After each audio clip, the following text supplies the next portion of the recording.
Hoje eu trago como um tema de palestra como devemos tratar os animais. Há uma contínua luta entre aqueles que são defensores constantes dos animais e os que acham terem sido criados para serviço e alimentação dos homens, sem que lhes dediquem a mínima consideração. Quando por eles se interessam, e ainda pretendendo tirar-lhes qualquer proveito.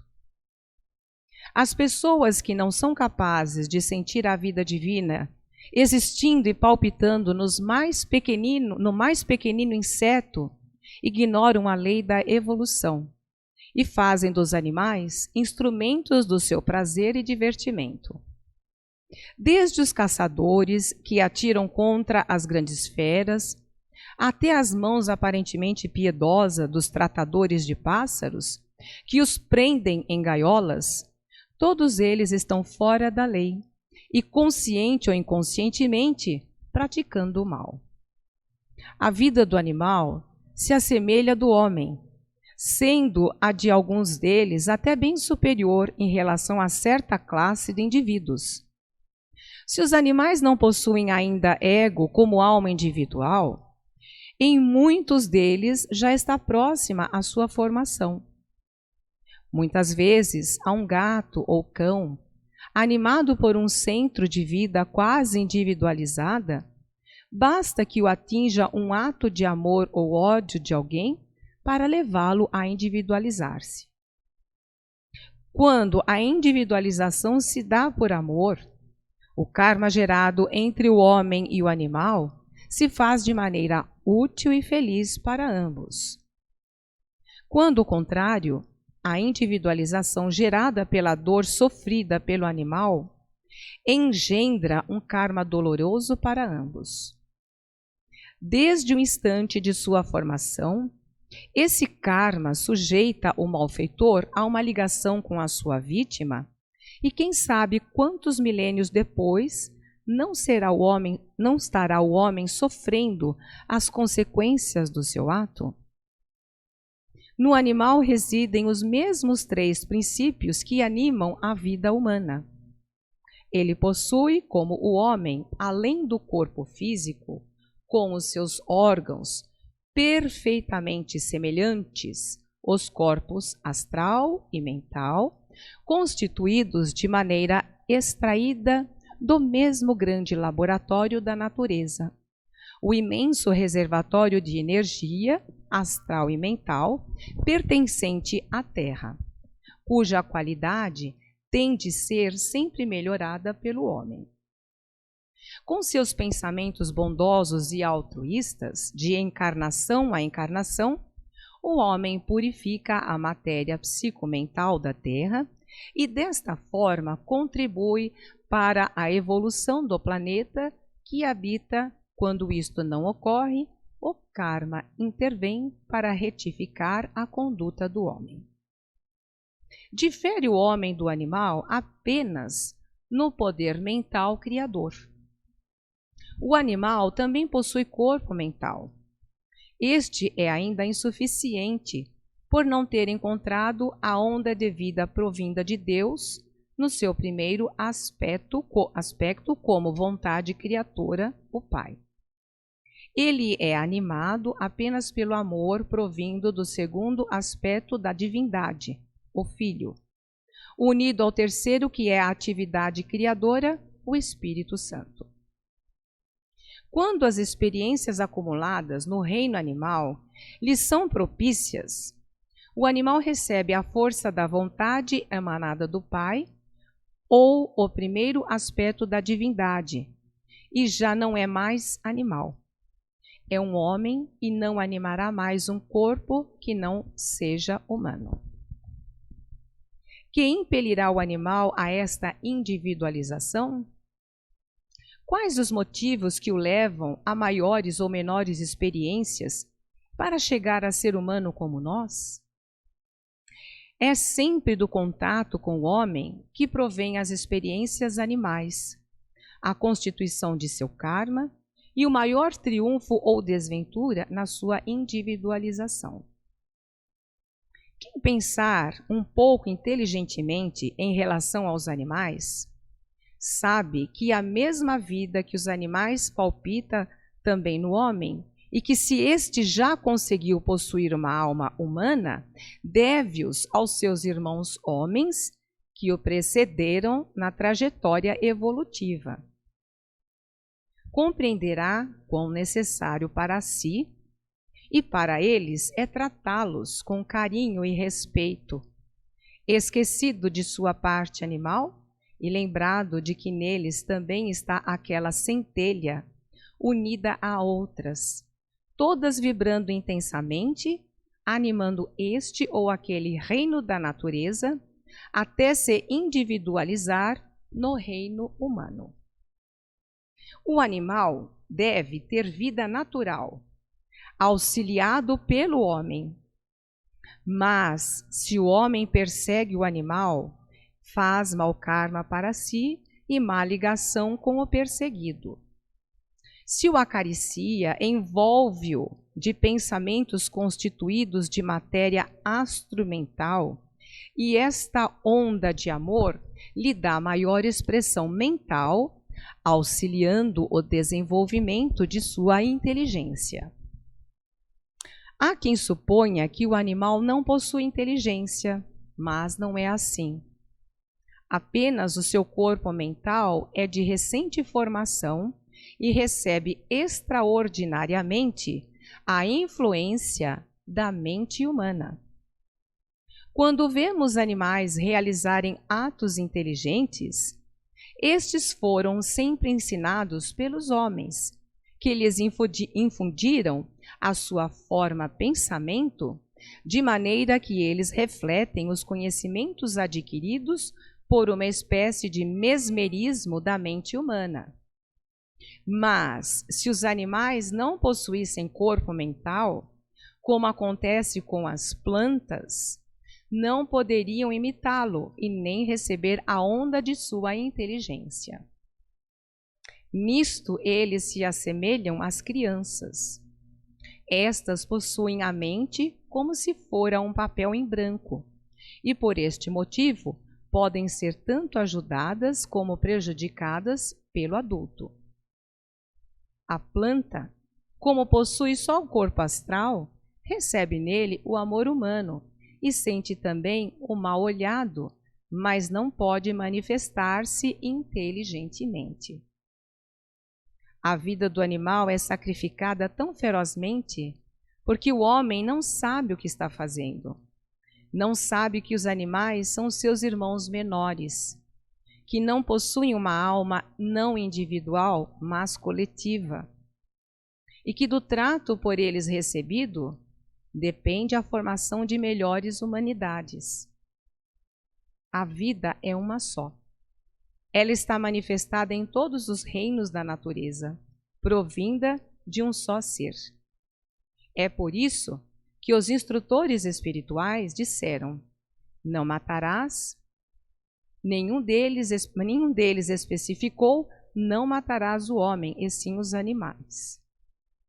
Como seriam mais felizes as criancinhas se não judiassem do cãozinho, se não prendessem os pássaros e nem lhe tirassem a vida a pedradas? Todas essas coisas provêm do nosso eu inferior. É ele que se distrai caçando. É ele que tem desejos. Se vencermos este eu inferior, vivendo a vida do espírito que está em nós, seremos mais felizes. Faremos felizes os outros e traremos para o mundo dias de alegria e felicidade. Então, meus irmãos, este texto ele fala da importância que nós temos, da responsabilidade, por melhor dizer, que nós temos em relação aos animais, que são os nossos irmãos menores. Nós temos uma grande responsabilidade de contribuir com a elevação desses pequenos seres e que são tão importantes na nossa vida.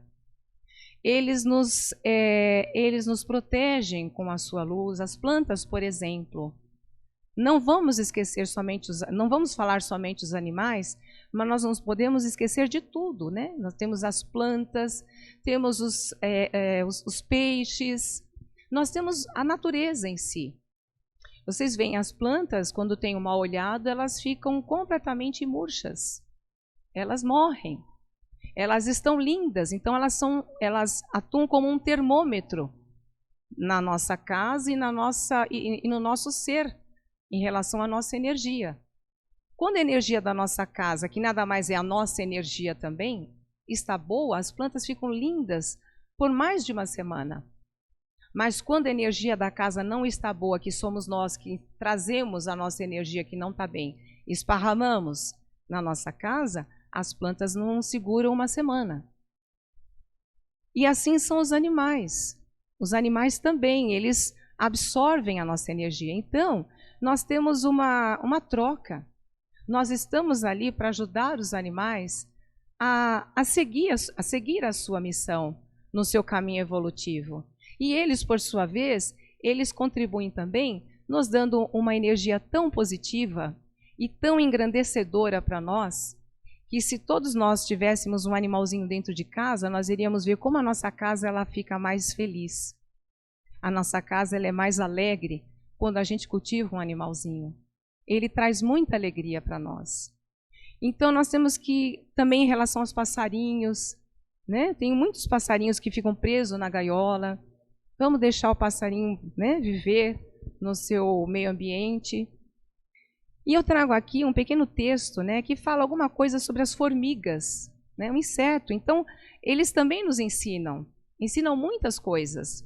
Eu vou apenas explanar alguns trechos, porque o texto é muito complexo. E alguns trechos apenas, eles vêm de encontro com esse texto que eu estou relatando para vocês. Então, eu vou ler alguns pedacinhos. Ele diz o seguinte: o universo das formigas, né? Elas trabalham de modo produtivo e frutífero, tanto para elas mesmas, como para a sociedade da qual elas fazem parte. Então, elas são, assim, muito colaborativas, as formigas, né? Elas não são individualistas, elas são coletivas, elas trabalham para a sociedade delas, né? Aliás, elas estão presentes em todas as regiões do mundo, exceto as polares, né? E elas trabalham também em harmonia, mesmo em milhares e até milhões de insetos. Então, as formigas, vocês nunca veem elas brigarem, né? Elas estão sempre em harmonia, estão sempre trabalhando. E um outro fator que eu achei aqui, elas se dividem, né? Então, elas se dividem em rainhas uiçás, tem os machos, né? As rainhas uiçás, que são as fêmeas férteis, os machos, que também são os alados responsáveis para fecundar a rainha.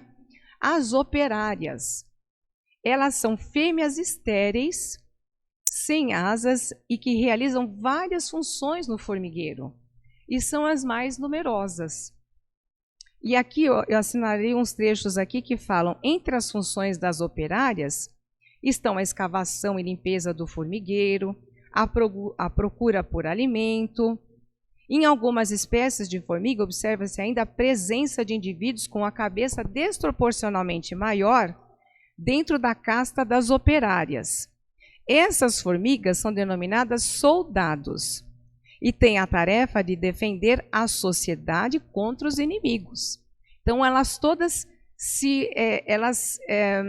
trabalham e se colaboram entre si. Quando a sociedade está bem estabelecida e conta com um número suficiente de operárias, então a rainha começa a pôr os ovos, dos quais nascerão os machos e rainhas provenientes de larvas que forem bem alimentadas. Dito isto, pode-se concluir que um dos aspectos mais encantadores na sociedade das formigas é a sua divisão hierárquica, que faz com que todos os processos funcionem de maneira impecável. Então, é muito interessante, entre elas se dividem. Então, tem os soldados que protegem as rainhas, tem as operárias que fazem a função dos trabalhos, tem a rainha que tem como função somente a produção, né, das formigas. Olha, então ele diz também o seguinte nesse texto: e o que falar sobre a organização dos formigueiros?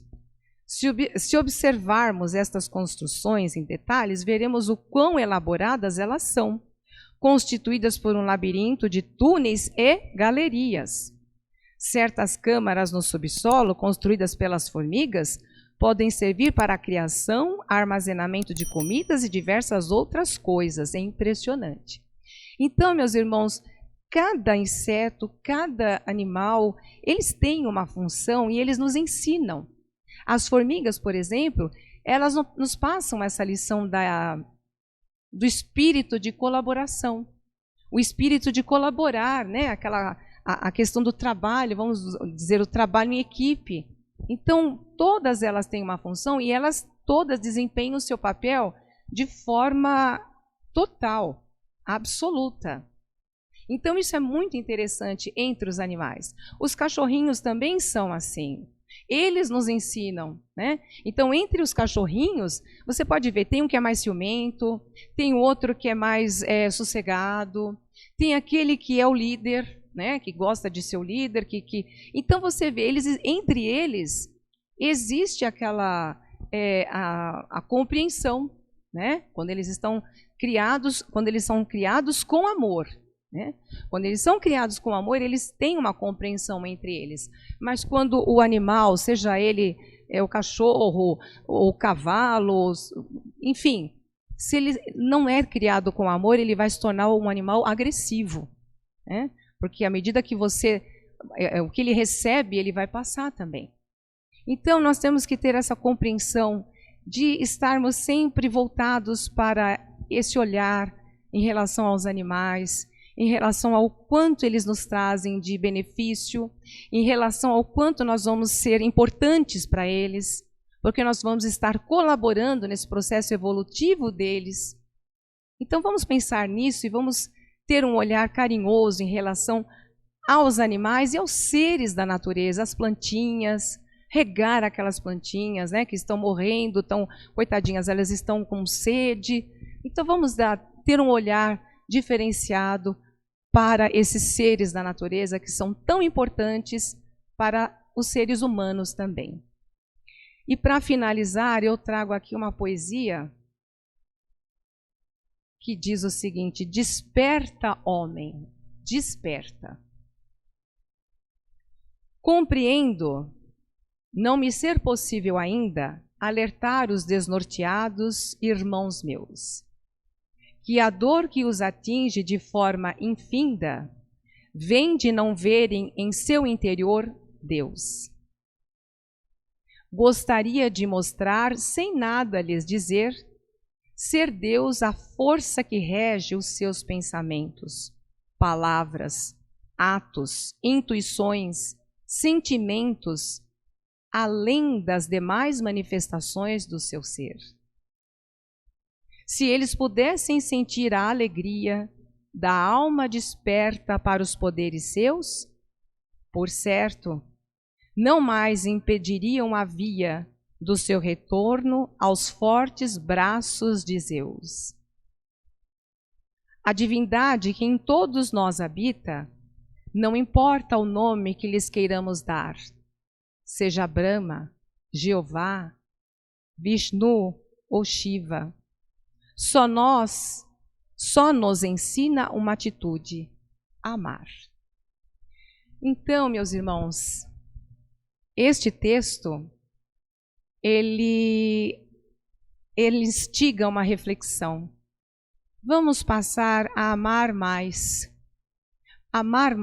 todos os seres que estão ao nosso redor, amar aqueles, sejam eles seres humanos, sejam os seres da natureza, sejam esses animaizinhos que precisam tanto da nossa proteção, eles dependem tanto do nosso carinho, e que nós coloquemos ele nessa trilha da evolução. Vamos despertar este amor que faz parte de um dos pilares da nossa ordem.